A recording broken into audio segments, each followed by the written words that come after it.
Et salut mes poulets! Aujourd'hui, un nouveau format court et qui s'inscrit dans la continuité du précédent puisqu'il s'agit de DCA, Lump Sum et finalement, pourquoi pas les deux. Si vous n'avez pas encore vu ma vidéo sur le DCA, je vous la mets là et je vous invite à aller la voir parce qu'elle vous aidera à mieux comprendre celle-ci. Et puis moi je vous retrouve après l'intro.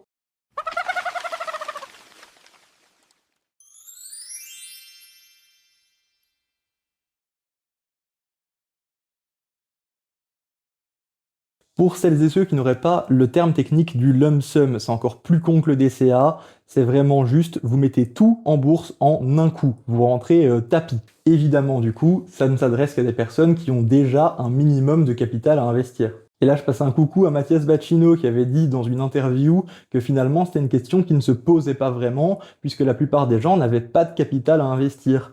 Eh ben, je suis pas tout à fait d'accord avec lui parce que moi-même et d'autres personnes que je connais, on a commencé à se poser la question de l'investissement qu'à partir du moment où on avait un petit peu de capital. Et on va voir que même sur des sommes qui ne sont pas astronomiques, la différence entre les deux peut quand même être significative à long terme. Et pour pouvoir comparer efficacement les deux, on va parler de simulation de Monte Carlo. Pour ceux qui ne sauraient pas ce que c'est juste générer des milliers de scénarios différents et voir quelle approche est la plus performante dans ces milliers de scénarios. Pour commencer sur une base solide, je vais citer une étude de Vanguard qui avait réalisé cette simulation avec pour base commune pour toutes les expériences qu'on visait une durée de 10 ans et qu'on faisait le DCA sur une période de 1 an. Et cette étude avait montré que le lump sum était finalement favorable dans 67% des cas. Et ce, malgré que tous les influenceurs d'internet vantent toujours les mérites du DCA.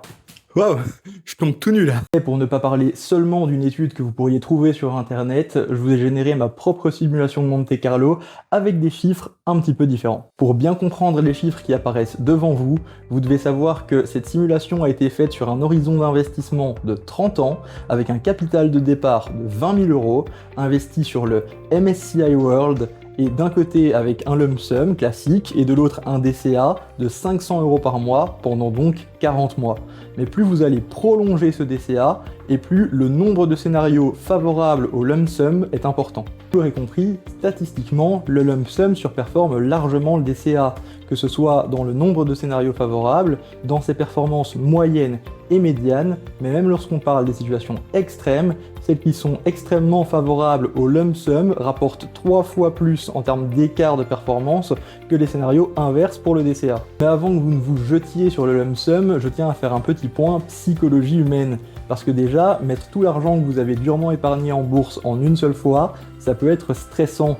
Mais en plus, si vous tombez sur un des scénarios défavorables, c'est-à-dire un crash ou un long marché baissier qui survient peu de temps après que vous ayez commencé à investir, vous allez terriblement vous en vouloir. C'est beaucoup plus difficile d'accepter d'encaisser, même s'il n'est que temporaire, une grosse perte, que d'accepter d'avoir fait moins de bénéfices à long terme. Et le dernier point, qui nous ramène finalement au titre de la vidéo, c'est tout simplement que vous ne vivrez qu'un seul scénario. Bien que statistiquement le lump sum soit meilleur que le DCA, rien ne dit que votre lump sum serait meilleur qu'un DCA. Et donc pourquoi pas faire un petit peu des deux, mettre un quart, un tiers, la moitié du capital que vous souhaitez investir directement et rentrer le reste progressivement dans le marché. Ça vous permet d'avoir un bon équilibre entre une promesse de rendement et de surperformance potentielle et un minimum de sécurité. En plus, cette approche corrige un des défauts mécaniques du DCA que j'avais présenté dans la vidéo précédente. C'est que au début, dans un marché haussier, votre prix d'achat moyen monte très vite avec un DCA et qu'à la moindre baisse, vous repassez dans le rouge. Ici, si vous commencez avec un petit peu de lump sum au début de votre DCA, vous pourriez potentiellement ne pas avoir à repasser dans le rouge ou beaucoup moins fort. Bref, c'était juste une petite vidéo pour vous donner mon point de vue sur ces deux approches qu'on a tendance constamment à opposer, alors que finalement, on peut tout à fait faire un petit peu des deux en même temps. La prochaine vidéo parlera des problèmes structurels des ETF larges, et d'ici là, je vous dis à bientôt mes poulets!